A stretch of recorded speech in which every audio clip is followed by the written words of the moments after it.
la ñu bàyyi na nga nuyoo ak Sénégal yi lan moo waral guddi gi nga jàkkaarloo ñaari organe de presse yi SenTV.info ak sanslimites.com. maa ngi nuyu tous les auditeurs ñu nekk ci réew mi ak ñi nga xam ne ñu nekk bitim réew di leen gërëm di leen sant di gërëm tous les Sénégalais yëpp fu ñu munti nekk ndax gis nañu taxawaay bi ñu taxaw ak cofeel bi ñu am ci président Ousmane Sonko ak yéene bi ñu am pour que mu jël réew mi ak confiance bi ñu am ne que bu jëlee réew mi dina ko doxal ci programme bi nga xam ne moo tax nit ñi gëm ko nit ñi topp léegi nag dafa am question yoo xam ne dafa bari woon ñu koy posé te laaj na ñu leeral ko benn yoon àddina yëpp xam question yooyu lan mooy ay tonton maanaam sénégalais yi dañoo ragal nekk dossier Ousmane Sonko dafa am lu ci manqué kon war nañu wax dossier bi nga xam ne que dañ koy yóbbu conseil constitutionnel lan moo war a nekk ci biir muy benn ñaareel bi it li ñu yar ragal ne que dafa manqué mooy li nga xam ne que dafa jóg ci administration bi maanaam direction générale des élections bi nga xam ne que dafa bañoon joxe ay fiches de parrainage ak la caisse de dépôt et de consignation bi nga xam ne daa jël chèque bi ñuy joxe pour caution bi ba pare bañ a joxe kayit bi nga xam ne que moom mooy wane ne que jot na ko donc question yooyu xëy na moom moo tax sénégalais yi xaw a am tiitaange ci par rapport ak dossier bi ma yëgle ne que dossier bi mot na sëkk li nga xam ne moom la yoon tëral lépp motal nañ ko léegi nag li ci des moom moo di que ñi nga xam ne que ñoom ñoo war a génne dogal bi ñëpp di xaar ndax dinañ ko génne wala duñ ko génne kooku yàlla rek a xam benn dossier yi ñu war a déposer lan la moom moo di que président Ousmane Sonko dafa war a bind ne que damay déposer dossier déclaration de candidature bind na ko signé na ko jébbal nañ ko conseil constitutionnel kon kooku mënul am laam-laame ñaareel bi ñu nekk bu fekkee ne que dafay déclarer ne que day nekk candidature day nekk candidat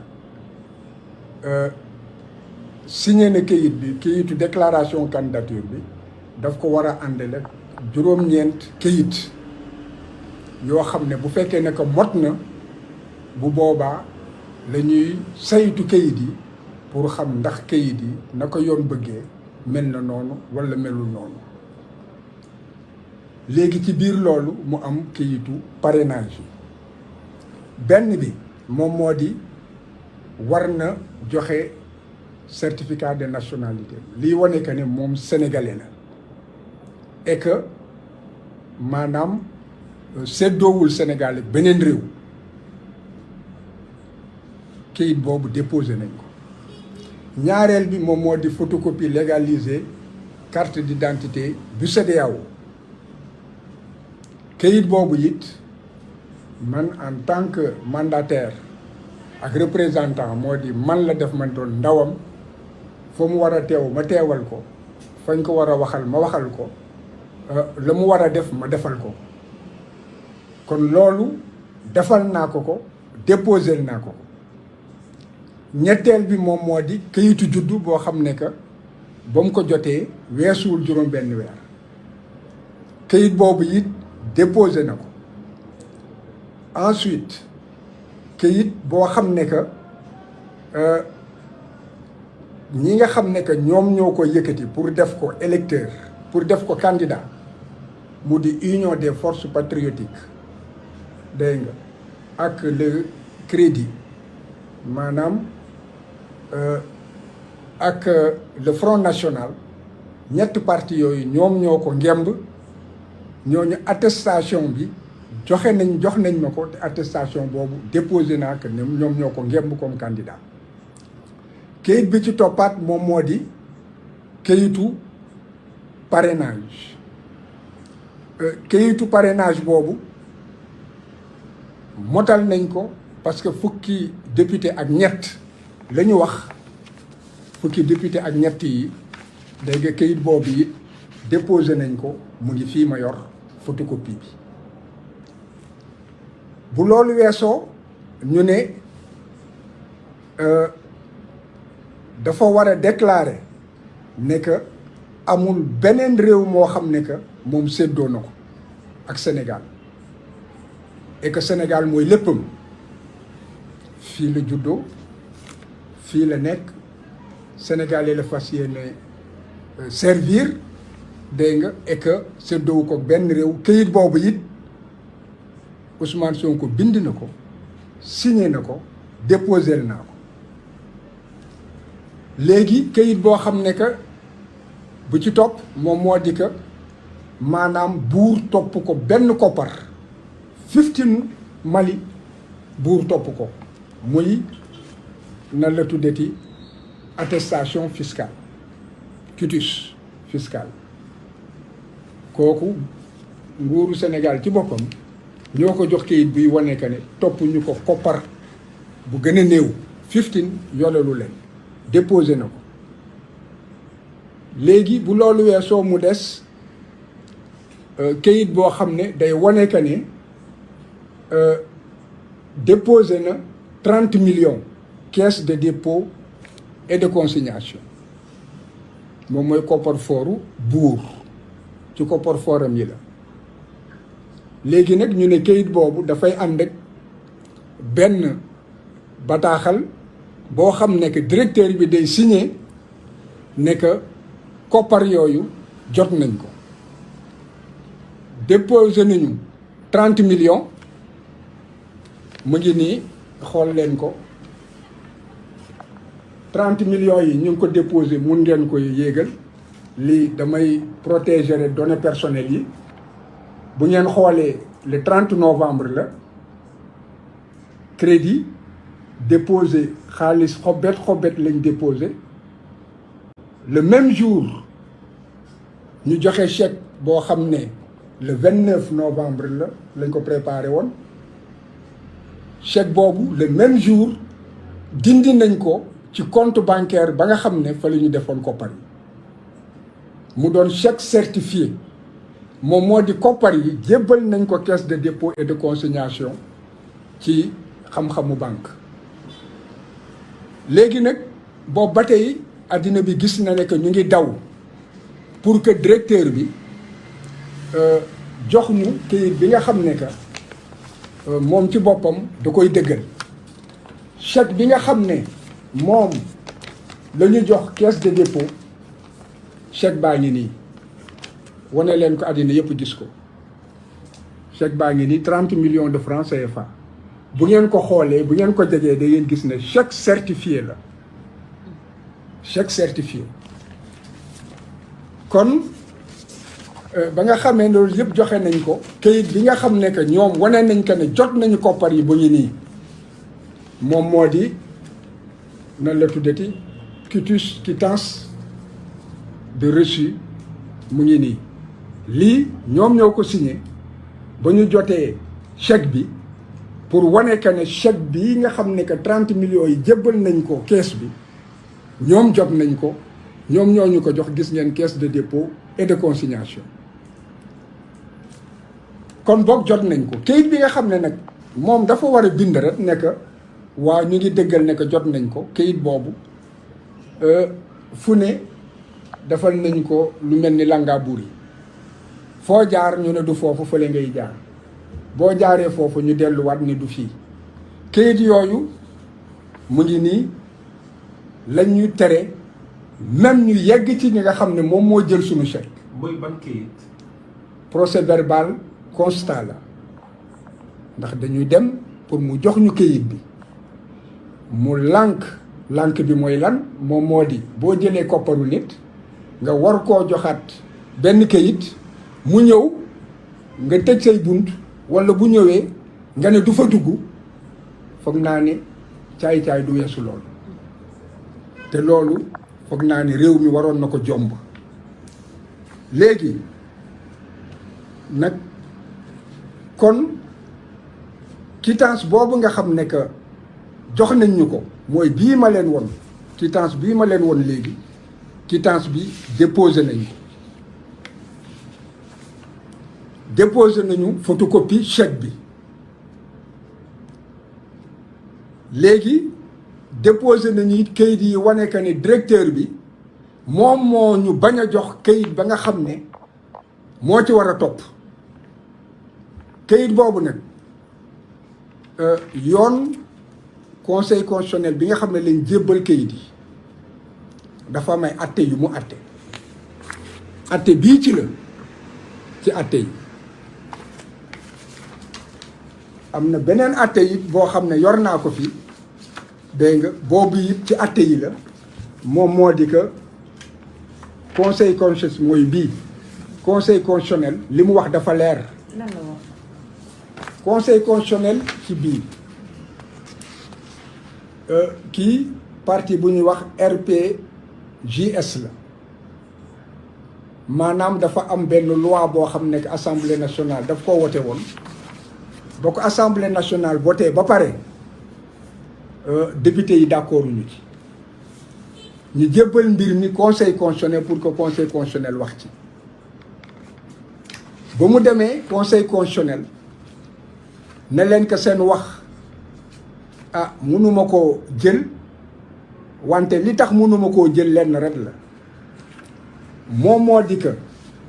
bu fekkee ne que administration moom moo def caay-caay ba bañ leen jox ñaari copie loi bi nga xam ne dañ koo voté te ñun mënu leen ñëw ci ñun te indiwu leen ñaari copie loi bi administration caay-caayam mënul tax que ngeen jot seen droit wante nag li ñu leen di reprocher moom moo di que indiwu leen constat huissier bi ngeen indi constat bi yéen demu leen ca ka ngeen xam ne moom ngeen waroon laaj loi bi su ngeen demoon ci moom kon ñu dégg ci biir loolu ne que bu demoon ci ñoom kon constat huissier bi dina doy kon boog fii indi nañ ay constat huissier yi wane que ne dem nañu ki nga xam ne que moom moo ñu war a jox attestation bi et que moom moo indi blocage bi beneen bi moom moo di dossier bi nga xam ne que Yewwi Askan Wi la dossier boobu it conseil constitutionnel maanaam dafa nekk procès verbal yi nga xam ne que def nañ ko procès verbal yooyu maanaam wane na ne que état bi moom moo bañ a def la ko yoon wax maanaam joxe kayit yi nga xam ne war na ko joxe kon boog kayit bi nga xam ne que manqué na loolu mënuñu cee sanctionné dégg nga Yewwi Askan bi et que dossier am baax na kon boog ñu jàpp ne que conseil constitutionnel boo indee firnde ne que li manqué du ci yow wante la manqué administration bi ci caay-caayam moo ko bañ a joxe bu boobaa lam ko jox doy na preuve ne que maanaam rew topp nga ci yoon parce que dossier Yewwi Askan bi conseil constitutionnel dafa nekk indi na preuve indi nañ preuve indi nañ preuve dégg nga yuy wane que ne koppar yi ba nga xamee ne que Issa Sangaré baal leen ma Issa Sangaré war na déposer attestation yi dégg nga indi na preuve ne que jamono joo muy dem conseil kii caisse au niveau des impôts boobu xaalis bi disponible na kon ñun relevé de compte bi wane na nekk xaalis bi disponible na relevé de compte bi chèque bi joxe nañ ko te maanaam quittance bi ñu jox wane na ne que it jël nañu sunu alal kon boobu bu ngeen xoolee lii nga xam ne conseil constitutionnel loolu lay vérifier motal nañ ko kon sunu dossier dañ ko war a recevoir parrainage bi moom amul benn problème parrainage yu député la te it na ko yoon waxee noonu lañ ko defee. maître xam nga lu ma xaw a jaaxal tey tàggatoo nañu vers 17h bi nga génnee conseil constitutionnel nga def sa déclaration daanaka bi ngay wax da nga wax ak xel bu dal mais ñu gis ne guddi gi nga def déclaration bi diggante boobu ak léegi lan moo xew. dara xewul c'est parce que question yi ñoo bari. question yu dem ndax question yi moom moo di que est-ce que seen dossier mot na li ngeen déposé est-ce que maanaam doy na mu di quittance bi manqué dégg nga ak li jëm ci parrainage yi gis loolu réponse yi moom li tax soriwuma ci moom moo di parrainage député la bon kon fiche yi nga xam ne que ñoom dañ ko doon laajte kooku parrainage citoyen la woon kooku da ngay dem lu mot ay ñeent fukki junni nit ku ci ne signeel la ne porte naa sa candidature kon loolu soxlaatuñu ko parce que amoon nañu fukki député ak ñett kon loolu du problème léegi nag li jëm ci caisse de dépôt et de kon DGE ñoom dégagé nañ leen proprement te it pour ce qui est de la caisse de dépôt et de consignation foofu attestation bi jotuñu ko dañoo xool naka la conseil constitutionnel di doxalee bu fekkee ne que nit ki am na ay gàllankoor yuy tere que pièce am mot mooy décision yi nga xam ne won naa leen ko benn bi mu ngi nii beneen bi moom moo di décision Issa Sangaré bi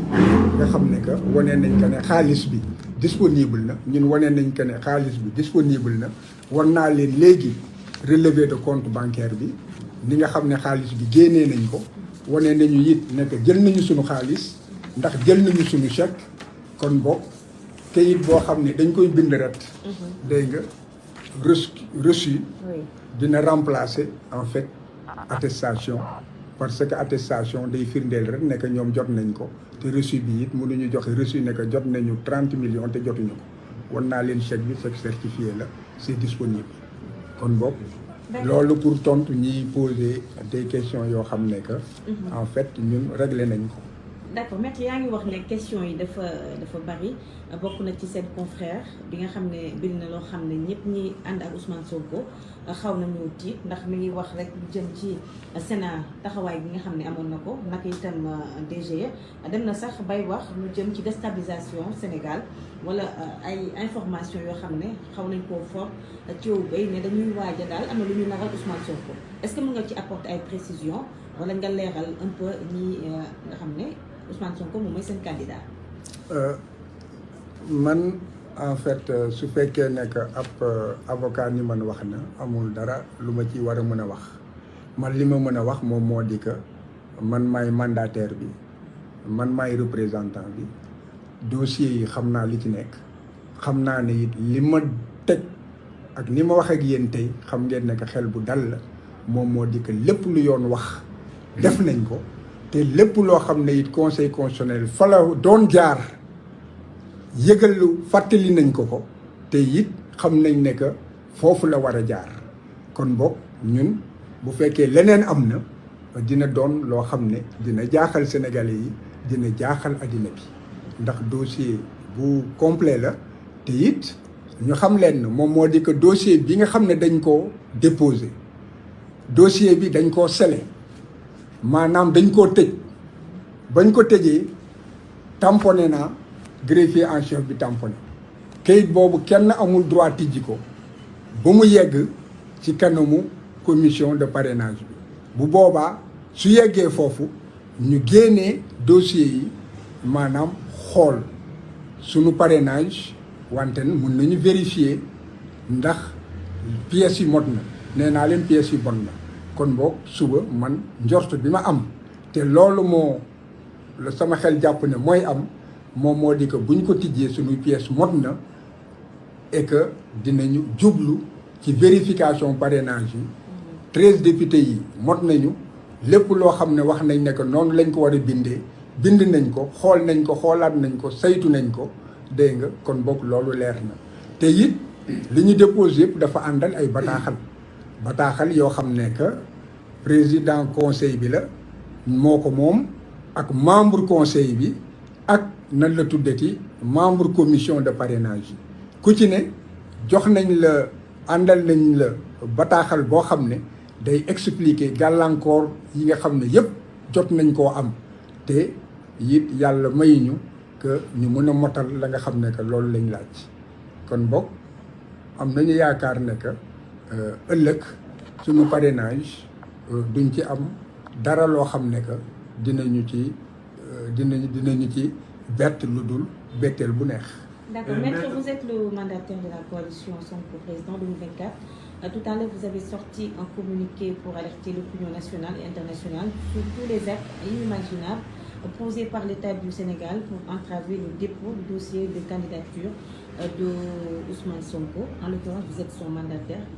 Est-ce que vous pouvez revenir un peu sur ce qui s'est passé? Bon, je pense que ce qui s'est passé, la communauté nationale, comme la communauté internationale, en fait, l'a suivi de très près, jusqu'aux brutalités que j'ai subies, parce que j'accompagnais le mandataire de l'époque, Aïb Dafé, chargé des formalités administratives pour prendre les fiches de parrainage. Bon, n'ayant pas pu obtenir les fiches, donc le candidat, le président Ousmane Sonko s'est rabattu sur le parrainage des députés, bon, où il ne pouvait y avoir aucune entrave. Donc vous avez vu que l'État n'a pas respecté la décision de justice rendue par Julien Chor, alors qu'il avait l'obligation immédiatement de procéder au rétablissement, même s'il y a un recours. C'est ça que dit la loi. Il n'a pas aussi respecté la décision rendue par le tribunal d'instance de Dakar, toujours, et a attendu ce qui est un peu ridicule, l'ultime limite, la dernière seconde du dernier jour de la dernière heure, bon, pour en fait déposer un recours, pensant qu'avec cela, il peut nuire à Ousmane Sonko. Ce n'est pas comme ça que fonctionne un État de droit ou une démocratie. Il n'appartient pas à l'État ou à l'administration qui est tenu à une obligation de neutralité et de protection, de promotion donc, de la démocratie et des droits civiques, de porter entrave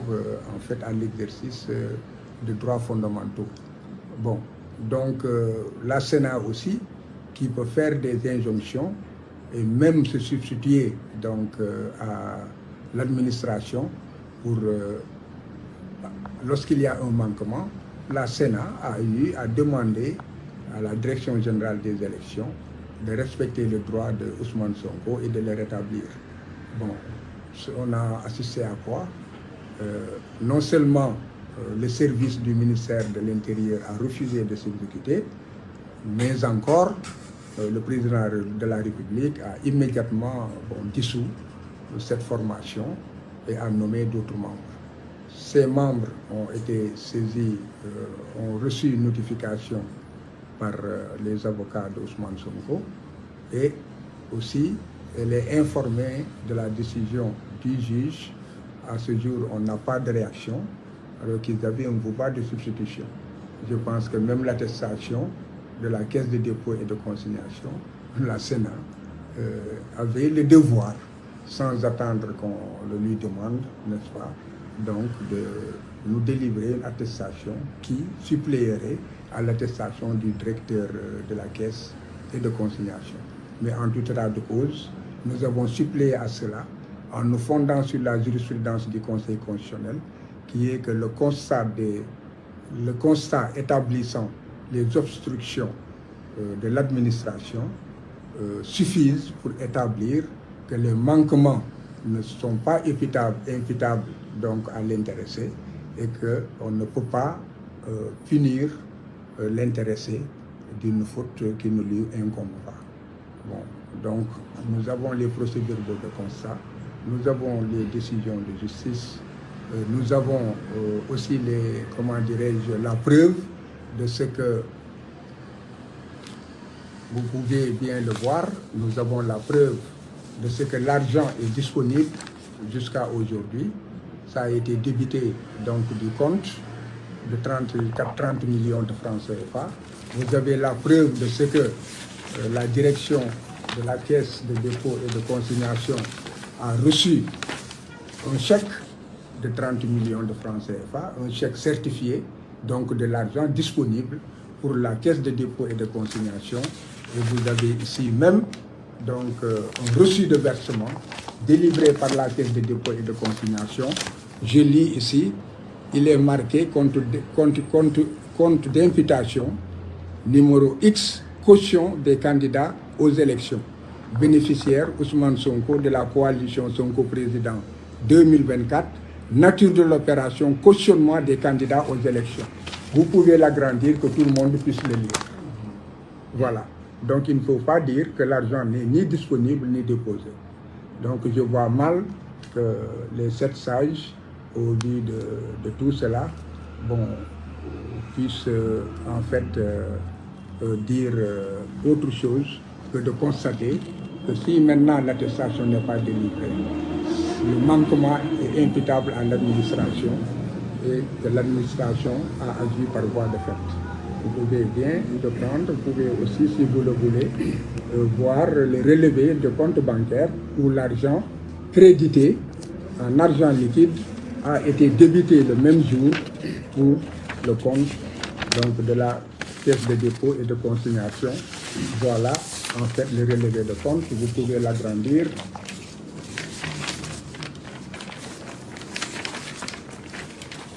Je garde les données personnelles. Voilà, donc c'est en jaune. C'est en jaune. Voilà. Vous voyez,